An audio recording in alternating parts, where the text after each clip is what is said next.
오늘 말씀의 제목은 기도를 요청합니다라는 제목입니다. 기도를 요청합니다. 왜 기도가 중요한가? 우리가 기도를 부탁할 때 일반적으로 사람들은 다양한 이유로 기도를 부탁하곤 합니다. 성경 속에서 또 우리가 우리의 일상 속에서 기도 요청이 이루어지는 경우를 살펴보면은 몇 가지 공통점이 있습니다. 그것은 먼저 첫 번째, 어려움과 고난 중에 있을 때 기도 부탁을 하죠. 어려움과 고난 중에 있을 때 기도 부탁을 합니다. 앞서서 말씀을 드리지만 어떤 사람은 자존심이 있어가지고 기도 부탁을 안 하시는 분이 계세요. 어려운 일에 빠지고 나중에 알고 보면 참 어렵게 생활하는데 어려운 일이 있었는데도 불구하고 기도 부탁을 안 합니다. 참 그런 모습을 보면 좀 안타까운 면이 있습니다. 그러나 어떤 분은 기도 요청을 합니다. 목사님 기도해 주세요. 기도해 주세요.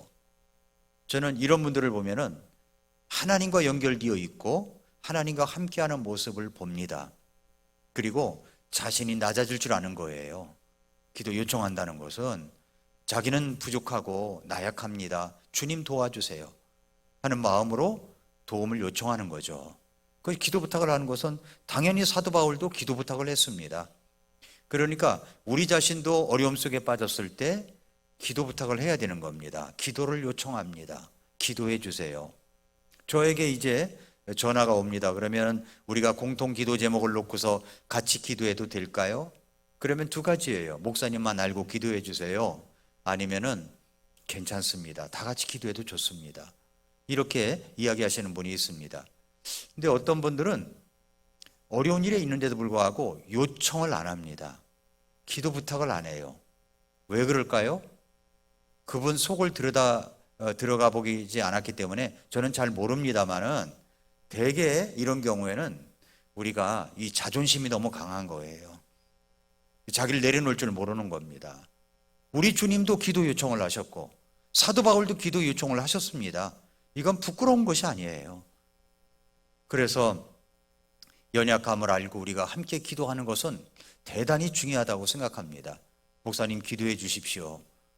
기도 요청을 하고 하는 거 대단히 중요한 겁니다.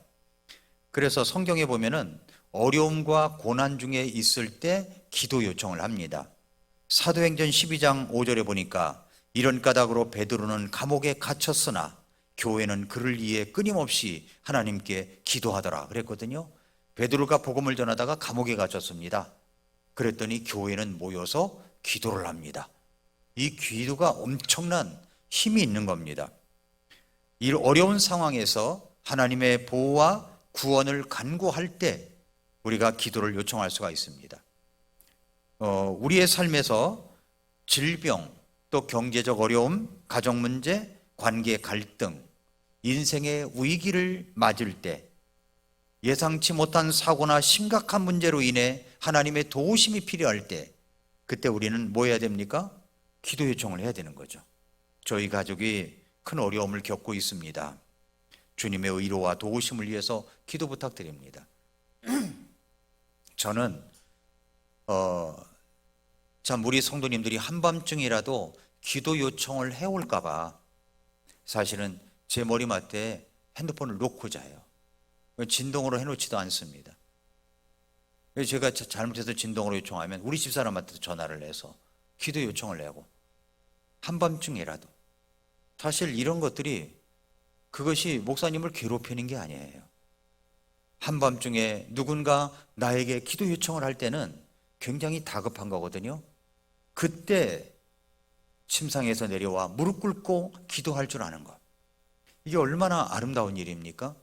이것이 우리 생활 속에서는 꼭 있어야 된다는 겁니다. 그래서 어려움과 고난 중에 있을 때 기도 요청을 할 수가 있습니다. 그 다음에는 질병과 건강 문제로 기도 부탁을 할 수 있죠. 질병과 건강 문제로 야고보서 5장 14절 15절에 보면은 너희 가운데 병든 자가 있느냐? 자, 병든 자가 있을 수 있죠. 병든 자가 있느냐? 그는 교회의 장로들을 부를 것이에요. 여기서 장로는 목사님을 이야기하는 겁니다.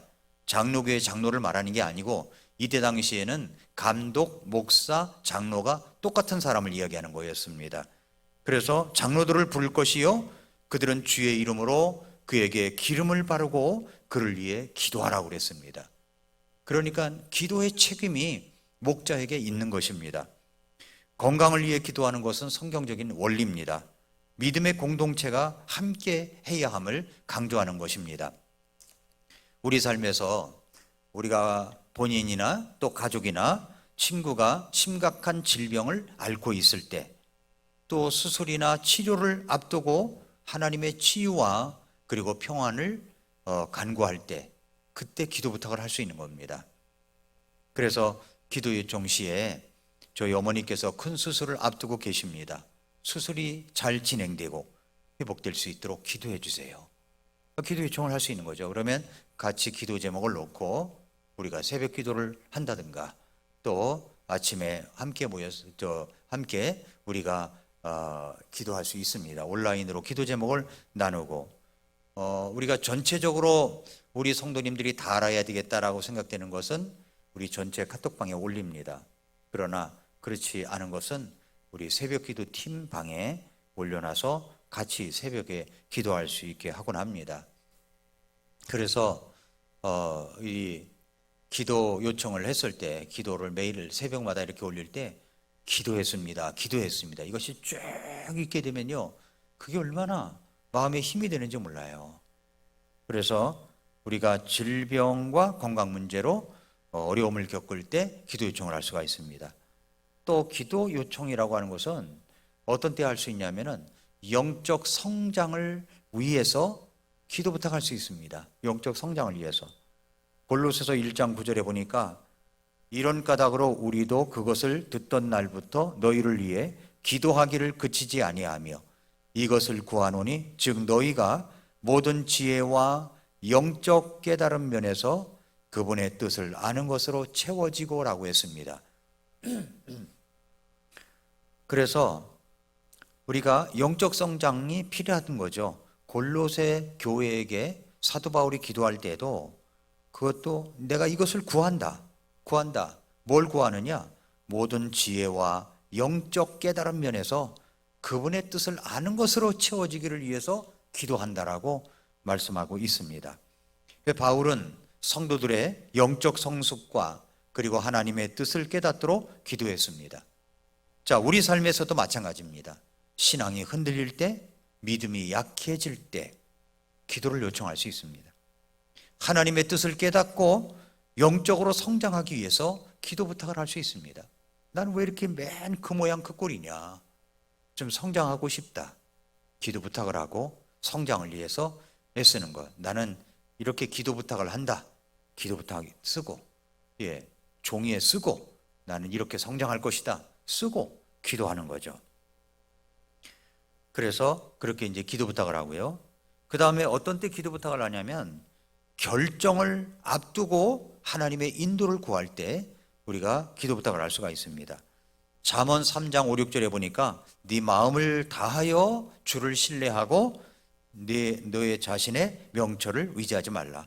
네 모든 길에서 그분을 인정하라. 그러면 그분께서 네 행로들을 지도하시리라. 이렇게 말씀을 했습니다. 중요한 결정을 내릴 때 기도해야 돼요. 중요한 결정을 내릴 때, 여러분이 어떤 사업을 하거나 어떤 결정을 할 때 이렇게 담임 목사를 찾아옵니다. 그 사업 얘기를 쭉 해요. 그럼 담임 목사가 그분보다 사업을 더 잘 알겠습니까? 그러나 중요한 것은 뭐냐면 자기가 중요한 문제를 결정하기에 앞서서 누군가에게 이런 결정을, 어떤 결정을 내리기 전에 쭉 그런 사정들을 이야기할 때 정리가 되는 겁니다. 그게 쭉 정리가 되고요, 인사이트를 얻을 수 있어요. 이야기하면서 인사이트를 얻을 수 있어요. 그리고 이제 담임 목사는 그 이야기를 듣고 간절히 손 붙잡고 기도하죠. 하나님께서 그것을 이루어 주시도록, 좋은 결정을 해 주시도록 기도하는 겁니다. 그러니까 결정을 앞두고 있을 때, 하나님의 인도를 구할 때 기도 부탁을 해야 되는 겁니다. 우리 삶에서 결정을 앞두고 있을 때가 언제예요? 취업을 할 때. 취업이 잘 안 됩니다, 목사님. 좀 제가 진로를 앞두고 있는데, 시험을 앞두고 있는데 기도해 주세요. 이런 기도 부탁 결혼을 앞두고 있을 때 기도 부탁, 이사를 할 때, 또 어떤 진로 결정을 할 때 중요한 결정을 앞두고 기도 부탁을 할 수가 있는 겁니다. 하나님의 뜻을 분별하고 올바른 선택을 할 수 있도록 기도를 요청하는 거죠. 다 결정하고 나서 요청하는 게 아니라 결정하기 전에 우리 기도 부탁을 할 수가 있는 겁니다. 또 시험과 유혹을 이기기 위해서 기도할 필요가 있습니다. 마태복음 26장 41절에 보면은 너희가 시험에 빠지지 않게 깨어 기도하라 라고 했습니다. 그러면서 참으로 영은 원하나 육이 약하도다. 예수님께서 제자들에게 말씀하신 거죠. 겟세마네 동산에서 기도하실 때 제자들은 정말로 쓰러져 잠들어 있었어요. 예수님은 그렇게 땀방울에서 핏방울이 맺혀지도록, 땀방울 구멍에서 피가 나오도록 그렇게 기도하셨는데, 애쓰고 힘써서 그렇게 기도하실 때 제자들은 잠자고 있었다고요. 그래서 예수님께서 너희가 시험에 빠지지 않게 깨어 기도하라. 참으로 영은 원하나 육이 약하도다 라고 하신 겁니다. 자, 우리의 삶에서도 마찬가지입니다. 죄와의 싸움에서 승리하기 위해 기도를 요청할 수가 있습니다. 신앙적으로 어려운 상황에 우리가 직면할 때 기도 요청할 수가 있는 겁니다. 뿐만 아니라 감사와 찬양을 위해서 기도할 필요가 있고, 또 우리가 기도 부탁을 할 수가 있죠. 빌립보서 4장 6절에 보니까 아무것도 염려하지 말고 오직 모든 일에 기도와 간구로 너희가 요청할 것들을 감사와 더불어 하나님께 알리라라고 그랬어요. 기도는 알리는 겁니다. 그래서 기도는 요청뿐만 아니라 감사의 표현도 포함되는 거예요. 감사의 표현도. 우리 기도가 응답받으면 감사가 따라와야 되는데, 응답받으면 감사가 따라오지 않는 사람이 10이면 9명은 있다고 성경에서 말씀하고 있잖아요. 그렇죠? 그러니까 우리가 감사로 이게 답을 하는 것이 굉장히 중요합니다. 그래서 기도 부탁은 언제 한다고요? 어려움과 고난 중에 있을 때, 질병과 건강 문제로 기도할 때, 영적 성장을 위해서, 결정을 앞두고, 시험과 유혹을 위해서, 감사와 찬양을 위해서 우리가 기도 부탁을 할 수가 있습니다. 사도 바울은 어떤 때 기도 요청을 했을까요? 사도 바울, 오늘 본문에 이제 그 이야기가 나오는 거예요. 사도 바울의 기도 부탁. 사도 바울 같은 분들도 기도 요청을 했습니다. 어떻게 기도를 요청했을까요? 에베소서 6장 18절부터 20절까지 한번 열어보십시오. 에베소서 6장 18절부터 20절.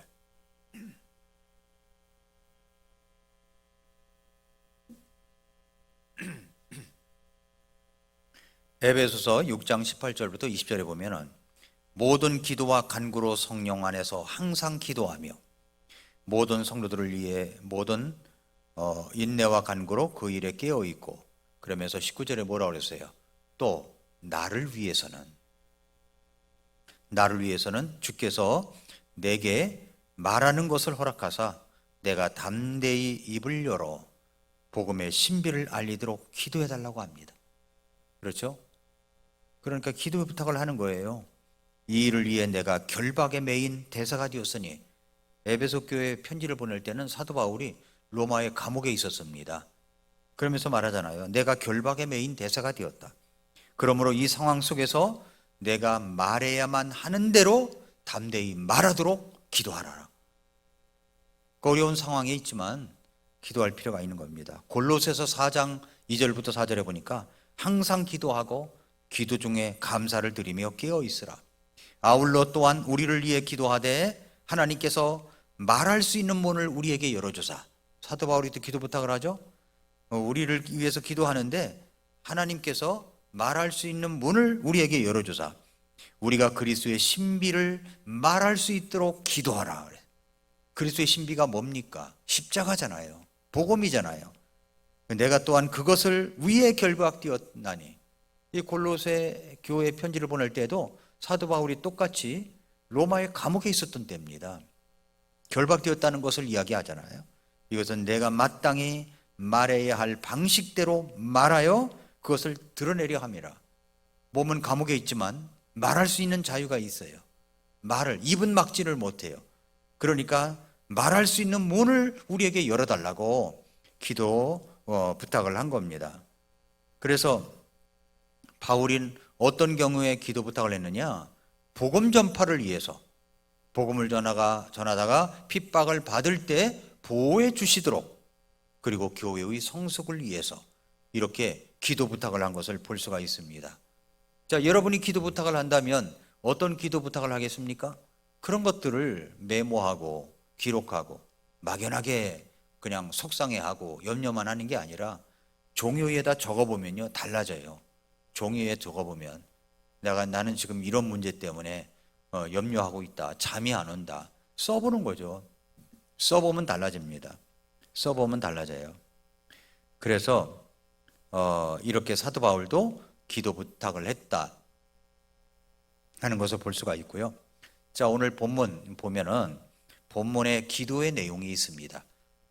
데살로니가 후서 3장 1절부터 5절에 기도의 내용이 나옵니다. 첫 번째, 복음의 확산을 위한 기도 부탁을 합니다. 복음의 확산을 위한 기도, 3장 1절.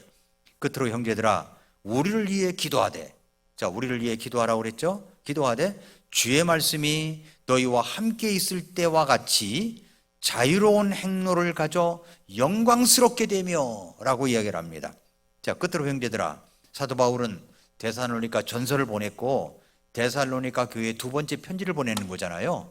그리고 3장이 이제 마지막 부분에 와 있습니다. 그래서 끝으로 형제들아, 마지막 부분에서 가장 중요한 요청을 합니다. 우리를 위해 기도해달라는 거예요. 우리를 위해서. 바울과 동역자들을 말하죠. 복음을 전하는 사역자들을 위해서 기도해달라는 겁니다. 주의 말씀이 너희와 함께 있을 때와 같이 자유로운 행로를 가져 영광스럽게 되며, 이 말씀이 무슨 말씀입니까? 자, 주의 말씀이 복음을 말하죠. 너희와 함께 있을 때, 바울이 데살로니가에서 복음을 전하던 시기를 가리킵니다. 그러니까 바울이 데살로니가에 있을 때 복음이 강력하게 역사했고 많은 사람들이 구원을 받았습니다. 자유로운 행로를 가져, 원어의 의미를 보면은 자유로운 행로라고 할 때 이 말은 길이 열리는 것이 아니라 복음이 장애물 없이 신속하게 퍼지는 것을 강조하는 표현입니다. 복음이 장애물이 없이 신속하게 퍼져야 된다는 겁니다. 운동 경기에서 선수가 힘차게 달리는 모습을 연상시키는 단어입니다. 힘차게 달리도록 자유로운 행로를 가져. 운동선수가 힘차게 내달리는 것처럼 그렇게 달리라는 거죠. 그렇게 달리도록 이 단어는 복음이 힘있게 전파되고 방해받지 않으며 가로막힘 없이 확산되기를 바라는 그런 말입니다. 자유로운 행로를 가져라는 말이 그 말입니다. 이 달리다라는 것과 같은 거예요. 자유로운 행로라는 말은 마음껏 달리는 것을 이야기합니다. 다른 성경 구절에도 달리다라는 단어가 나와요. 똑같이 고린도전서 9장 24절에 보니까 경주할 때 달리는 자들이 다 달릴지라도 한 사람이 상을 받는 줄을 너희가 알지 못하느냐? 너희도 상을 얻도록 이와 같이 달리라. 달린다는 거죠. 달린다. 이번에 스케이트 동계올림픽 보니까 쇼트트랙 달리는 거 보니까 우리나라 선수들 정말 잘하더라고요. 정말 잘하더라고요. 너무나 깜짝 놀랄 정도로 달립니다. 막 달려요. 뒤에 있다가도 뭐 치고 올라가는데 기가 막히게 치고 올라갑니다. 달립니다. 우리나라 중국하고 우리나라하고 비교해 보면은 정말 엄청난 인구 차이가 나잖아요. 그 수많은 인구 중에서 뽑힌 사람하고 우리나라에서 뽑힌 사람하고 대결을 하는데도 못 당하는 겁니다. 엄청나게 달립니다. 그러니까 운동선수가 빠르게 달리는 장면을 말하는 겁니다. 히브리서 12장 1절에 그러므로 이렇게 큰 구름 같은 증인들이 또한 우리를 둘러싸고 있으니 우리가 모든 무거운 것과 너무 쉽게 우리를 얽어매는 죄를 떨쳐버리고 인내로 우리 앞에 놓여있는 경주길을 달려가며 그랬거든요. 달려가며 신앙의 경주를 달린다는 의미입니다. 거침없이 장애물 없이 달린다는 겁니다. 그래서 3장 1절 데살로니가 후서 3장 1절을 해석하면 끝으로 형제들아 우리를 위해 기도하되 주의 말씀이 어떻게 돼야 돼요? 너희와 함께 있을 때와 같이 마음껏 달렸거든요. 그러니까 거기에 3주 동안 머물러 있으면서도 교회가 하나 세워진 거예요. 너희와 함께 있을 때와 같이 자유로운 행로를 가져 영광스럽게 되며 말씀을 하고 있습니다. 그래서 우리가 마음껏 달려갈 수 있도록 기도해달라는 겁니다. 복음이 방해 없이 신속하게 역동적으로 확산되기를 바라는 마음으로 사도 바울이 이야기하고 있는 겁니다. 복음이 빠르게 전파되고 그리고 힘있게 확장되는 것, 이것이 자유로운 행로라는 말입니다. 영광스럽게 되며 복음이 전파될 때 사람들이 그것을 받아들이고 그 다음에는 하나님께 영광이 돌려지게 되는 겁니다. 그래서 그렇게 하라는 거죠. 바울은 데살로니가 성도들에게 그들 가운데서 역사했던 것처럼 다른 지역에서도 장애물 없이 전파되고 많은 사람들이 받아들이며 하나님께 영광 돌리기를 소망하고 있었던 겁니다. 그래서 우리를 위해 기도해 달라는 거예요. 사도 바울은 그런 기도 요청을 했습니다.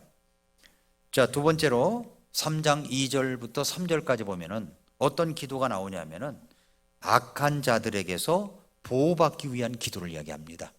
자, 복음이 장애물 없이 달리기를 기도 요청을 했죠.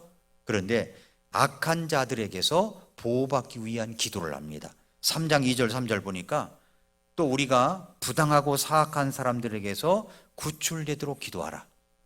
이것이 굉장히 중요한 기도 제목입니다. 우리에게도 마찬가지예요.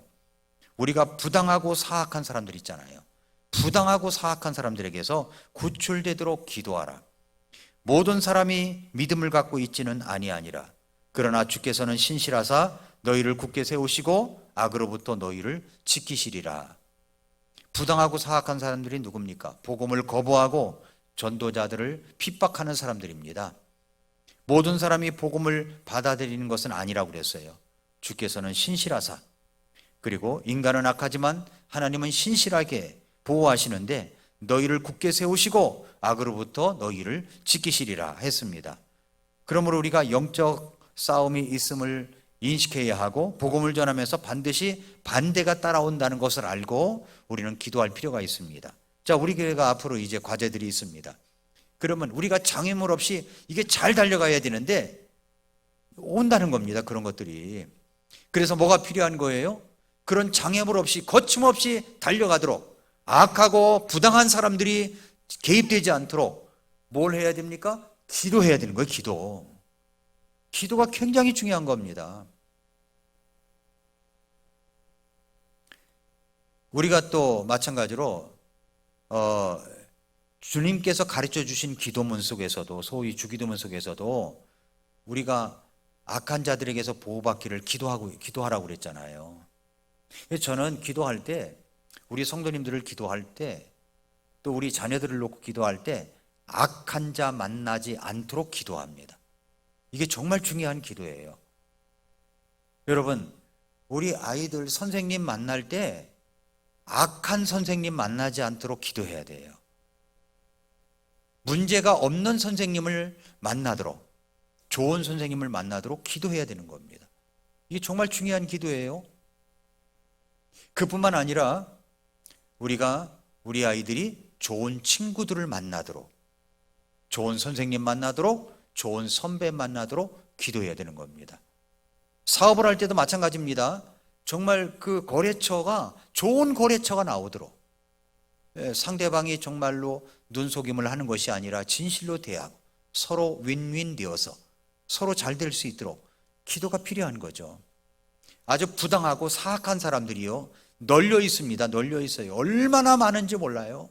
얼마나 많은지 몰라요. 여러분, 판사라고 다 똑바른 사람인 것 같습니까? 아닙니다. 부당하고 사악한 판사들도 있다는 이야기입니다.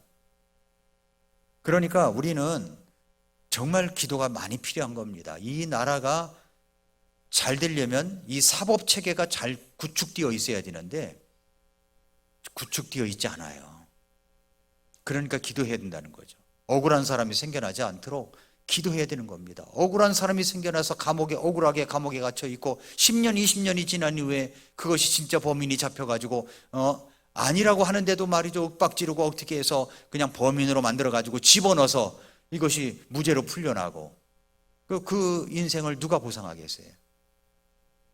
그러니까 우리가 우리 인생 속에서 또 우리 교회 속에서 여러분의 자녀들 속에서 여러분이 하시는 일들 속에서, 이웃들 속에서 악한 자 만나지 않도록 기도해야 됩니다. 이사를 해도요, 이웃집하고 잘 만나야 돼요. 이웃집하고 잘 못 만나면은 두고두고 이게 어려움이 있습니다. 저도 우리 교회 복임하고 나서 이사를 좀 왔습니다. 근데 이 주인 아줌마가 누군지 모르니까 얘기하는 거예요.